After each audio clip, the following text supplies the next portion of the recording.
Hey everyone, it's your host Chris here again at Hertastic Reviews. I'm here with another video because we're in a weird period, and anybody who's subscribed to this channel, which if you haven't before, definitely do that now. We're in a weird spot. We as collectors, it's about to be the summer. There's going to be summer sales, and then after that, we're going to get near the Halloween. A lot of these boutique labels, they've made a lot of finesse moves, is what I like to say, when it comes to getting the purchaser, us, to buy their products. And I've noticed a trend, some changes that I'm kind of weary of, and as a channel that's somewhat dedicated to new collectors and like the do's and don'ts and some tips and tricks, I feel like it was my duty to go ahead and at least talk about them and warn collectors of Blu-rays who are getting into the game for the first time, or maybe for some people who kind of got out of it and are coming back in. Because I felt like that. I felt like that for a while. I've been gone for a little bit, and I kind of just been observing and not just really jumping in, but observing. Last time I bought Blu-rays was during like that. I didn't do the Easter card sale from Aero, but I did, and I didn't do the Screen Factory sale, but I did do like the Amazon buy two get one free sale. I bought a shit ton of Warner Archives and Kino Blu-rays. So you know, I indulge myself. That's what I do a lot of times. But I took a 2-month break, you know, and now it's May, and what is it right now? It's the Criterion 30% off sale, and and this is not just going to be a dog on Criterion, because I do love the label. But this is just this is a video for the people who are first getting in and they want some tips, because I know I have a lot of younger audience who subscribe to me, and this is a video I want you to share with your friends who are wanting to buy more movies and like where to buy movies. I know Thomas Wilkes is always like, where do you buy these movies and stuff, but we're going to talk about some warning signs that I've been seeing from labels. That it's not a rant video. I don't want to rant, but it's a video about things that are bothering me and trending with Blu-ray collecting. I've seen this because like as someone who, you know, before even like I've always loved movies. I always bought movies, but like I liked buying like toys, and I liked buying like shoes and stuff. Like it's just always been an up and down circle, and we're seeing that now with movies as well, or at least for a while.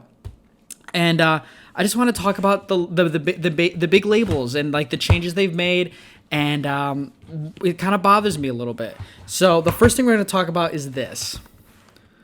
This is a Criterion. This is Rosemary's Baby. It is the purchasing licensing right is no longer with Criterion, so it's technically going to go out of print, which means a lot of people who own this are probably going to resell it for a lot of money. Really great. I do that sometimes, but I don't actively go out and buy them just so I can sell them. If I find something in the wild and I don't want it that much, but I know it's worth something, yeah, I'll pay the retail, and then I'll sell it. Like I'm part of the problem there, sure, but so this movie, Paramount, I think, has the rights back, so it's going to have a standard Blu-ray release. For those of you who are early into collecting, if you haven't seen Rosemary's Baby and you're over the age of 18, definitely check this movie out, because this movie's awesome. It's a great, great horror movie with Mia Farrow. Very demonic. If you like A24 films, this is definitely like the blueprint for those movies. But here's the thing. I notice a lot of people who are Criterion freaks are going to be like, oh, this movie's going to Paramount. This movie's not going to be that good. It's worthless. No, that's not in the collection. It's gone. You can't be like that, right? Like it's still a movie. I think the big thing is also the packaging for this is basically the same on the Paramount. Who knows what those prices are going to be. But my thing is, when you're Blu-ray collecting and you especially get into something like the Criterion collection, don't be swayed constantly by this little label right here, the C. People are going to be like, if it's verified, it's got that blue check mark on Twitter and on Instagram, if it has this C next to on the case of the Blu-ray. You can get this movie on a standard Blu-ray release even before the Paramount rights were going back, and it has the same logo cover. It doesn't have. You buy these things for the bonus features. You dive into them, and sometimes the transfer's better. I don't know what the Paramount version's going to have, but for those who want Rosemary's Baby, and then you think about looking at the scalper prices on eBay when this thing goes up there, maybe second guess it. Maybe, think real quick, oh, I could probably just try out the Paramount Plus version or stream it even on the Criterion channel if it's still going to be on there. I'm not sure. But what I've been noticing lately is if Criterion is going to be losing titles, a lot of times people are going to buy them during the sales, and this is the big thing. Like, this part of this video is about like being wary of like movies go in their licensing. I'm not saying like constantly go on Blu-ray.com and look at when a license expires for a movie, but kind of look at the trend. You know, these popular movies, definitely get them and don't wait, but don't ever pay the scalper price for like a movie because of the label like this. And I'll get into that more later. But the big thing is Criterion is having a 30% off sale. These movies, they're 40 or 50 bucks when they're not on sale, because we always have the Barnes & Noble 50% off sale, right? And they're down to 20 bucks. So they're like 40, sometimes, higher for a single disc, but it's 20 bucks still. With the 30% off sale, to me, that's not a sale. That should be the standard price for these movies. And I'm not going to be dogging on people who do participate in the 30% off sale, because more power to you. If you can afford more movies that are great, why not? I mean, it's still a sale. But the thing is, for those who are early buying and you think this is going to be the sale to hop on, this is not that sale. This is for people who have a little extra money and they wanted to pick up a couple titles, but that couldn't probably wait until the summer sales or the Barnes & Noble sales with Criterion. 30% off to me is not that great of a sale. That should be the standard. The 50% off $20 a movie, I'm paying I'm buying $100 worth of movies during a sale usually. And that's at 50% off. At 30% off, what am I buying, like one or two? Like, come on. Like, boutique labels have such a hold on us that they can give us any sort of like clickbait discount and we'll still buy it. These could be 25% off, which to me is a pointless sale. And people would be like, just picked up this haul right here and stuff like that. Don't fall into that. That's clickbait. Those are for people who get support and money. To me, that's not a sale. And that's one thing about Criterion that kind of like their label's great. Yeah, but I'm not going to spend 30% off 40 or 50 bucks, not worth it to me. You know how many other great movies I could get that are standard disc? Not worth it. So look out for that with Criterion. Another trend in Blu-ray collecting that I've been noticing and also one to be wary of. This is an Aero video. This is a UK Blu-ray brand. They do a lot of cult horror and cult cinema. They also do a lot of the UK versions of Criterion films. They're basically the Criterion of the UK. And this is the RoboCop limited edition. You can't buy this anymore. Go on Amazon, go on eBay and type in RoboCop limited edition box set. This thing is out of print. This is a limited edition. The quote limited, you have to pre-order it if you're lucky enough. And even then you might not get it. The scalper price on this is insane. I was lucky to find this in the wild and got a good deal on it. I paid I think I paid less than retail. I paid like 25 bucks. I think these are 30 when they first come out brand new. I could be wrong, or they might be even higher. But either way, what a lot of Blu-ray collectors are going to do is they're going to buy these babies up and hold them because they know they're limited quantity. They're going to buy them up and they're just going to resell them for double the price. You see that all the time. OOP, which means out of print. There's always OOP limited edition box sets of movies. You look at The Thing, Carrie. You see a lot of those with Aero. And the thing and look at the Gamera set behind me. That's limited as well. You have to wait months and months and months and for Aero to finally put out a standard release of the movie after they've realized that they've been out of stock because of the demand for movies. Now, RoboCop, it's weird because RoboCop is a very accessible movie, I would say. It is such a great film. A lot more gory and heavier than you would expect it to be. It is a great release. But you could buy the trilogy. I bought the trilogy standard Blu-ray first before I upgraded for like 11 or 12 bucks at Walmart. And the transfers are good. You don't get as much bonus features. I mean, this thing, you get a shit ton of... This is a brick. You get a lot of cool things added to it. But that's because when you're buying limited editions, you got to make sure you love the movie. If you love the movie, get the cool edition. Why not, right? But for those who are getting into the game and you see limited edition box sets for sale, here's one of two things. One, pre-order because you love the movie. Or two, if you think you're going to want that at some point, just pre-order because you're going to have to pay the scalper price or you'll never get to see that movie release again. And then you have to just wait to get a standard release. And that's the thing about with boutique labels. They put these movies out on limited edition releases and they charge an arm and a leg for getting the same case as the limited edition set with a few extra cool cards. You get a little booklet, you know, with production notes, which I think is great if you're really into the movie. Again, if you love the movie, you'll appreciate this. And you get a little backside poster. You know, if you think that's justifying of the price, that's up to you. But you just got to be wary of it because patience is a virtue. Like a lot of these movies, if you want the limited edition set, you got to get it day one retail. Just like, you know, you get shoes. Scalpers are going to buy these movies and you're never going to see them unless you pay an arm and a leg for them. So just be wary of that. Aero is notorious. There's people who flex on all these forums that I'm a part of. They're flexing their limited edition sets because they went out and got them first. It's a status symbol because you get this really heavy booklet, you know? And also another thing with Aero that most people don't know is that I always loved them because they had these clear cases just like Criterion. They're not even doing them anymore. They're going to be going to the blue cases. What makes that any different than a normal Blu-ray? I could just get the normal RoboCop and get a blue case. If it's not going to get, if you're buying it now, it's going to have the blue one. Like that makes it less special. And I'm noticing that trend with a lot of boutique labels. I mean, Aero's already going to be shrinking out their Aero Academy, and they're going to just do all Aero video with all Blu-ray cases, not the clear cases. Eureka is also doing that too. It just feels if you're spending so much extra money on a movie with a special release, you should have something that signifies it besides cover art. Make the case clear, for God's sakes. Like, how is that so different? You know, if I want to, I know they're Blu-rays and the thing was they came with blue cases, but that's dime a dozen. That's the standard issuing. You're just paying for a special edition, a boutique labeled version. You should want to have it the clear case. And I think as people who support these companies, we've kind of let that go by. And to me, that's always like, I'm not going to be buying new Aero movies because they're going to blue cases. I don't like that. I was surprised my Lost Weekend Eureka release was on a Blu-ray blue case. Like, it's not clear like all the other ones. I almost want to just get a Kino at that point. It's cheaper. It'll go on sale quicker. And you know, the uniform is there better. Anyway, let's move on to the next thing. I'm highlighting a lot of different labels because they're all doing this thing that really kind of bothers me. And the next thing is this. This is a Scream Factory release of Return of the Living Dead with the slipcover. Look this price up on eBay and on Amazon. This thing is out of print, especially with the slipcover. This is mint condition.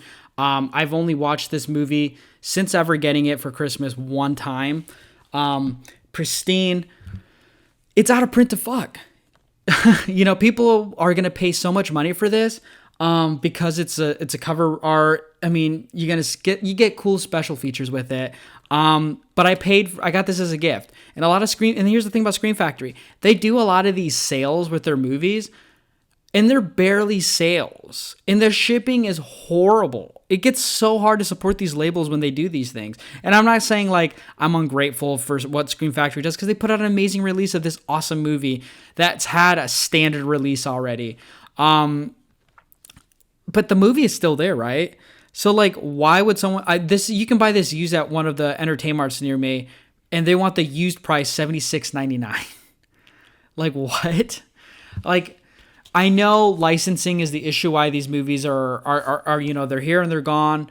But if you're going to be getting the Blu-ray collecting and you see out of print titles, look for local vendors. Like if you have an Entertainmart, a Vintage Stock, a FYE, something similar of that sort that carries sometimes Blu-ray, boutique label releases of movies, check them out and pay the retail price.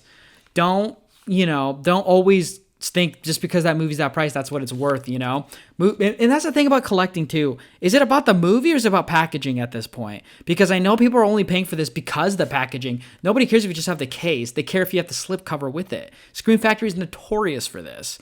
So, like, I just want to watch the movie Return of the Living Dead. And the reason I asked this for a gift is because I didn't want to own the standard Blu-ray release, and it was Christmas, and I got it.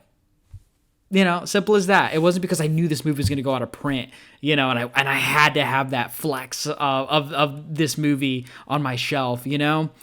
And if you're going to be early buying, look local to buy like at your brick and mortar store or before ordering online.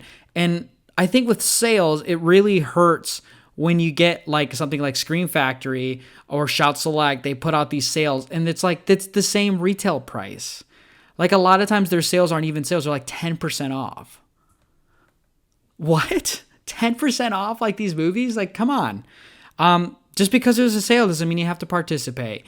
But I'm starting to see that trend where people are wanting to buy movies because they have the slipcovers. People are just selling slipcovers. And it's like, I'm not saying, you have to spend your money on these things, but just be wary and smart when you're collecting and making your Blu-ray collection, because like, you don't have to go out and spend a lot of money to make people be impressed with your collection. Let the films speak for themselves. And if you have been lucky enough to get the special releases, then you were lucky enough, and people are going to think that's so cool, But make sure you love the movie. That's the big thing. Make sure you love the movie. Don't overspend.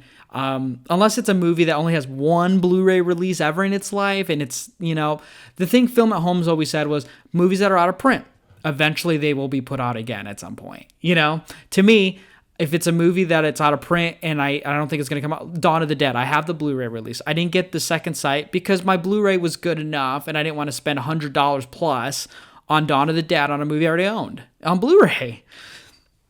Next movie we're going to talk about, not specifically Action Jackson, love this movie, but it's Warner Archive. A lot of people are happy that Warner Archive has a spot on a store on Amazon. To me, I don't really care for that. Warner Archive used to do the 444 sale ever so often. It was a great, great time when Warner Archive did four movies for $11 each. And after you get four, it's the same thing. I spent so much money buying a bunch of these great movies. You can stream a lot of them at some point, but owning them on Blu-ray is a great thing because some of them only have had DVD releases or they aren't streaming. So to get them on disc is such a special thing. But now they closed their store on Warner Brother, and they don't do the 4 for 44 sale, I don't think, anymore now. But they're doing the Amazon sale, and these movies are usually $15, $15 to $16 and upwards, and a lot of them are also DVD too. It just makes me sad that like a boutique label will go ahead and just go on Amazon now. Like we hear the things about Amazon, and I know like it's hard to branch off from like the convenience of buying Blu-rays from Amazon because the price point and the shipping. But man, when a boutique label is doing that makes me hurt a little inside. Like what are they going to do? Buy two for the, buy three for the price of two sales now? Are they going to not even do 444s? It's just so weird to me that you can buy this now at any point and it's like $15-$16. Like there's no fun in that sale anymore. It's like, it's the equivalent of like when Criterion has their sale. Amazon always will discount a couple of their Criterion titles. I know the competition makes it great, so you get to pick and choose where you're buying from. For me, it's always going to be convenience, I think, at that point. So Amazon's going to win, right? I don't know. I just don't like that trend. Like people are like, "Oh, Warner Archive's back and it has its store on Amazon," and I'm just kind of like, these movies kind of have always been on Amazon in a way. Like I think they were a little bit pricier, like at 20, like 19 or $20, and I guess now a few of them are discounted with their own store. But still, I don't know how I feel about Warner Archive just having their store on Amazon at that point. I just don't know. So yeah, be wary of that. Just because it's on Amazon, wait for a sale. I definitely recommend downloading anything from like the Honey app, or like if you have a Capital One credit card, you can get the Capital One app that shows you like the price ranges on movies and products on Amazon. I'm not being sponsored for that, but I'm just letting you know that's helped me a lot of times in determining whether to buy a movie or not. The last thing I want to talk about, because we're talking about exclusive boutique labels and out of prints and cool releases and big boutique labels, I want to talk about this. This is Vinegar Syndrome. This is for my 18 plus adults. I haven't watched a lot of Vinegar Syndrome. I'm not very, I'm not seasoned in that at all. But I will say one thing about them is I think they have one freaking hell of a blueprint that a lot of boutique labels need to follow. They know their product and they know how to treat customer service right. So Vinegar Syndrome, they put out a lot of like B movie cult horror and action, and they put out a lot of like adult films too. And no, I don't own any, unfortunately, but they're very limited and they're upfront about it. When you go on their website, they show you how many quantity of these movies that they have left, and once they're gone, they're gone. But look at these releases. A lot of them can be anywhere from like $20 upwards to $50. But look at this release. This is martial law. Look at this. I've never seen any boutique label put out releases like this. Clear case. Look at that. Like double-sided. This is a brick of a cardboard. This, I forgot how much I spent. I think it was like $25 or $30 on this from their website. And, yeah, it was going out of print because once it's gone, it's gone. The resale value is great, but here's the thing. Here's the thing about these things. They feel so worth all of that money. For $20 with Criterion, I'm basically just buying the movie at that point in a clear case. That's really all I'm doing, and maybe a few good bonus features that came from the other Blu-ray a lot of times. But with Vinegar Syndrome, man, they really put a lot of effort into their packaging. And, you know, the thing is, at least they're upfront about, like, you know, quantities or putting out, these are movies are going to be going soon. Imagine if Criterion had put out, oh, Don't Look Now and Days of Heaven and Rosemary's Baby. We're going to be losing their licensing. They're going to be out of print soon, and then they go out. You know, that transparency would have been nice. You know, Vinegar Syndrome does a really good job of doing that. When you pay for expensive movies, you know you're getting your money's worth with the packaging. Because if you're going to be someone who buys something for the packaging alone, Vinegar Syndrome, you might want to do some research on the movies, watch them on Tubi for free, rent them through Netflix DVD or something if you can. Make sure you like the movies before you buy them. Or if you have that little extra money and you love the packaging, it'll be worth a blind buy. So those are a few tips I have for Blu-ray collectors, especially those who are starting out. These are some early signs you need to look out for. The landscape of Blu-ray collecting has changed a lot, where it's like a new release of a movie, a specific movie, was like such a big thing. And like the label that it put out was so special. That's where we got with Criterion, right? Criterion put out these foreign films, these high arc films. But like the packaging never changed, and like they do 30% off sales, and we think like that's amazing. They're goated, you know? But things like Vinegar Syndrome, like those things have stepped up. Aero with their limited edition sets, I mean, have been always cool, but I mean, you charge as an arm and a leg, and you have to wait months and months on end just to get the copy of the Blu-ray if you want the standard edition release after that, probably because it's from the UK. Screen Factory is notoriously bad with their sales. You basically have to just get them on Amazon or from your brick and mortar store. Or if they're doing some really great sale that you can't miss out on.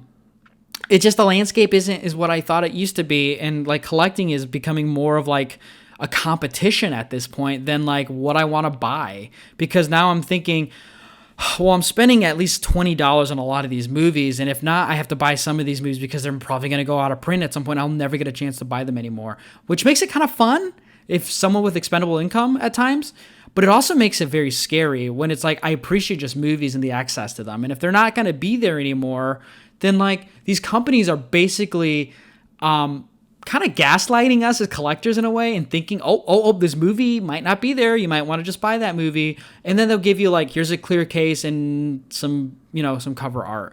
Like, why do a lot of Criterion covers have like just like the standard, like Dress to Kill has the standard. Rosemary's Baby has just the standard. Like, I get these are iconic covers, but my God, at least give us a reversible cover. Aero at least does that. You know, at least they charge the same price and you get a reversible. Screen Factory does the same thing. I wish they didn't just do blue cases, but you know, you got to choose your battles. These are just a few tips that I have for you as someone who's been a seasoned collector and kind of looks out for the deal and the trends. And I hope this video helps anybody out who wants to get back into Blu-ray collecting, who's first getting out, especially a lot of those people in the comments who are like, where do you get your movies? How do you get them? Where should I start out? Start with buying what you love. And then from there, you justify how much you love that movie. Do you really love it enough to spend, upwards of $30 for a limited release with a poster? Do you like, I don't know. It's just a messy landscape we're going into. And I think it stems from that 30% off from the Criterion sale. I didn't think it would bother me, but it actually does kind of bother me. It's like they're spitting in my mouth and I'm swallowing it and thanking them. I don't like to do that. So miss me with that. Anyway, my name is Chris here at Hertastic Reviews. And remember, if you aren't buying movies from boutique labels, do you really care about cinema? Anyway.